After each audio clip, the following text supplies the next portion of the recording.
Good morning बच्चों। पिछले period में हमने एक्टिविटी की थी स्टोरी लिखने की और बर्थडे के सेंस में 5 सेंटेंस लिखना, बर्थडे में किन किन चीज़ों को आप देखते हैं उन पर सर्कल लगाना, कुछ प्रोफेशनल लोगों के पिक्चर दिए हुए थे उनके पिक्चर्स के आगे उनका नाम लिखना कि वो क्या प्रोफेशन करते हैं, वो क्या कहलाते हैं। ये एक्टिविटी आपने होमवर्क के तौर पर हमें भेजी थी। आज हम आपकी इंग्लिश का लेसन 4 जो कि एक पोएम है वो शुरू करेंगे जिसका कि नाम है द स्विंग। द स्विंग को समझने से पहले आप यहाँ देखिए कि पिक्चर आपको किस चीज का नजर आता है। यहाँ पे बच्चों आप देख सकते हैं एक बच्ची है जो कि झूला झूल रही है। बिल्कुल सही। तो जब द स्विंग हमारी पोएम का नाम है वह झूले के ऊपर है कि झूले पर बैठने के बाद में आपको किस तरह का अनुभव होता है, आप चीज़ों को कैसे देखते हैं, आपको कैसा आनंद आता है, उसके बारे में ये पोएम दी गई है। अभी सावन का महीना भी चल रहा है और सावन के महीनों में हम लोग झूले झूलते हैं, बड़े हों छोटे हों सभी लोग झूलों का आनंद लेते हैं। तो बहुत अच्छी बात है कि इसी महीने में हमारे सामने ये जो पोएम है द स्विंग ये आई है। हम समझते हैं इस बालिका के माध्यम से कि झूले पे बैठने के बाद वो किस तरह का अनुभव कर रही है, वह हमें बता रही है। उसका अनुभव हमारे अनुभव से मैच होता है या नहीं होता है, या हम कुछ और अनुभव करते हैं, ये हम इस पोएम को समझते हुए महसूस करेंगे। तो चलिए शुरू करते हैं आपका लेसन 4 द स्विंग जो कि एक पोएम के रूप में है।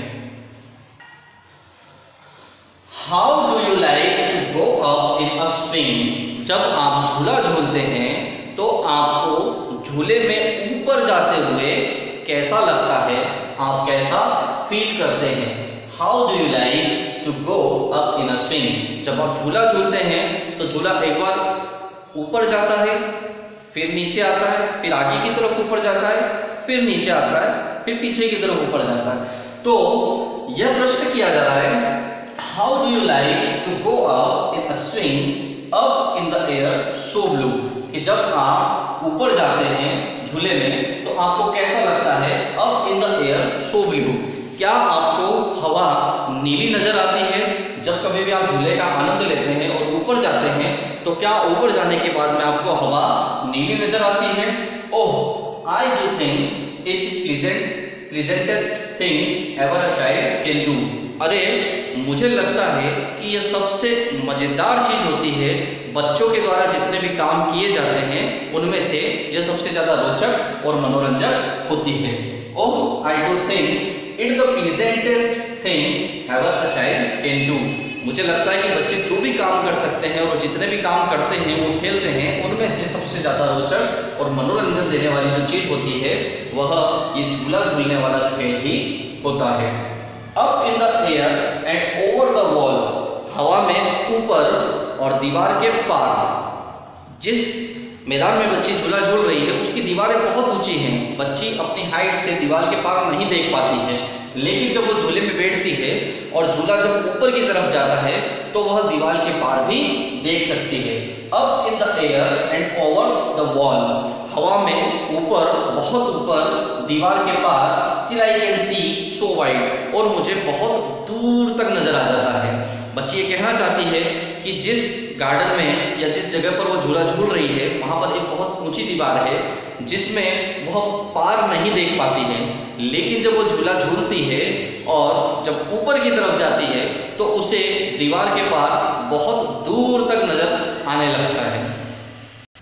अब जब झूला झूलते समय बच्ची दीवार के पार देखती है तो उसे क्या चीज नजर आती हैं उनके बारे में भी समझ लेते हैं। Reverse and trees and cattle and all. जब बच्ची झूला झूलती है उसे दीवार के पार नजर आने लगता है तो दीवार के पार बहुत दूर दूर तक उसे नदियां नजर आती हैं, वृक्ष नजर आते हैं और जो पशु होते हैं उनके झुंड भी नजर आते हैं। Cattle and all. Reverse means नदियां, ट्रीज मतलब वृक्ष और कैटल मतलब पशुओं का झुंड। तो बच्ची जब झूला झूलती है और ऊपर जाती है दीवार के पार, जब उसकी नजर जाती है बहुत दूर तक तो उसे वहां पर नदियां नजर आती हैं, पेड़ पौधे नजर आते हैं और मवेशी नजर आते हैं। Over the country side. Over the country side मतलब गांव के पार, गांव के उस तरफ। till I look down on the garden green, down the roof is so brown। और जब मैं वापस नीचे आती हूँ तो मुझे जो गार्डन है उस गार्डन की हरियाली नीचे चारों तरफ नजर आती है और मुझे सब कुछ भूरा भूरा सा भी दिखने लगता है। अब इन the air I go flying again. और यह हरियाली देखने के बाद फिर मैं एक बार और ऊपर की तरफ जाती हूँ, up in the air and down. मुझे फिर हवा में ऊपर जाना होता है और फिर मैं वापस से नीचे आती हूँ। तो इस बच्ची ने अपने अनुभव को इस पोएम के माध्यम से बताया कि जब मैं झूला झूलती हूँ तो मुझे किस तरह का अनुभव होता है, मुझे वह कैसा लगता है और वे कौन सी चीज़ें हैं जो मुझे बिना झूले झूले नज़र नहीं आती हैं। झूला झूलने का आनंद के साथ साथ मैं वो सारी चीज़ों को देख सकती हूँ। यहाँ पर ये देखिए आप, यहाँ पर ये जो मवेशी की बात की गई थी, रिवर्स की बात की गई थी, ट्रीज की बात की गई थी, वो सब झूले पे बैठने के बाद बच्ची को नजर आ रहा है। तो बच्चों ये थी पोएम R.L. स्टीवंस के द्वारा लिखी हुई। अब हम इसके वर्ड मीनिंग देख लेते हैं। प्लीजेंटेस्ट मतलब हैप्पीएस्ट, सबसे ज़्यादा आनंद देने वाली चीज़ उसे प्लीजेंटेस्ट कहा जाता है। कंट्री साइड मतलब विलेज, कंट्री साइड को गांव कहा जाता है। तो ये आपकी पोएम थी द स्विंग, ये हम लोग कंप्लीट कर चुके हैं। अब आपको इसके वर्ड मीनिंग, दोनों वर्ड मीनिंग दो बार लिखकर होमवर्क के तौर पर हमें सेंड करना है। धन्यवाद।